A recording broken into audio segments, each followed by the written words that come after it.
reading, Amanda? Something very interesting, Miss Carol. Can you be more specific, Amanda? Sabi po kasi dito sa book, there is a theory that says that when a butterfly flaps its wings in Liverpool, it can cause a hurricane in Beijing. Oh, that only means that a small insignificant event on one side of the planet can set off a huge catastrophe on the other side of the planet. So, naniniwala po ba kayo sa theory na yon? To some extent, I guess. Pwede po kaya mangyari dito yun sa office? Naniniwala ka pa bang tatangkad ka, Amanda? Of course, Miss Carol. I believe in it tremendously. Then I guess the theory is true.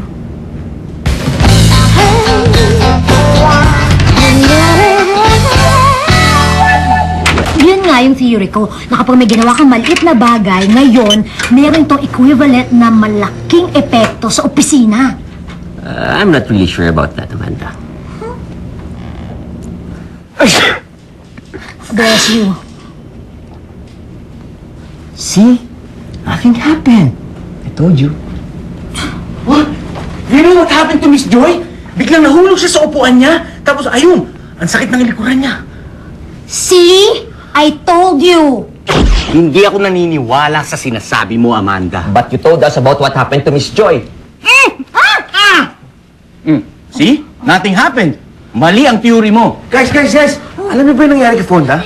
Meron siya napindot doon sa computer niya, tapos sumabog yung CPU niya, tapos nababaliw siya ngayon kasi nabura lahat ng files niya. See? I told you!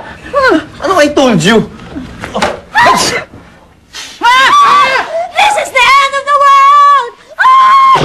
Believe me, Miss Carol, something bad is going to happen. Paano mo man nasabi yan? Napatunayan ko na yung theory. Totoong theory. Theory nga eh. Ibig sabihin, kailangan pang patunayan.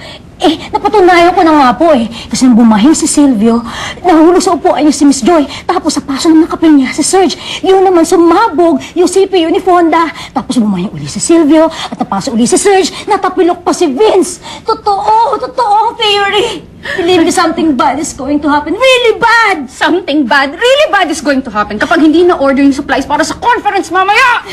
But this is a different case, Miss Carol. Lakas ang kutog ko. Ay nako, sige, sasakyan ko yung trip mo.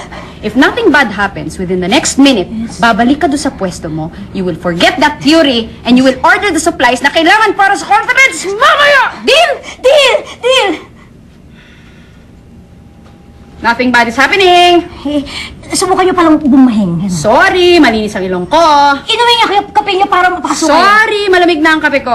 Try niyo kayang lumakad para matapilo kayo. I'm not going anywhere. Wait, Miss Carol! What? Something bad is going to happen? Kumukulo yung sikmura ko. Then go to the bathroom. Do you want me to assist you? No. Ano? Pumasok ka na! It's locked, Miss What did you ask the key from Julie? But Julie left. Nag-half-day siya. So totoo nga yung theory mo. Why? Because something bad, really bad is going to happen. Miss Carol!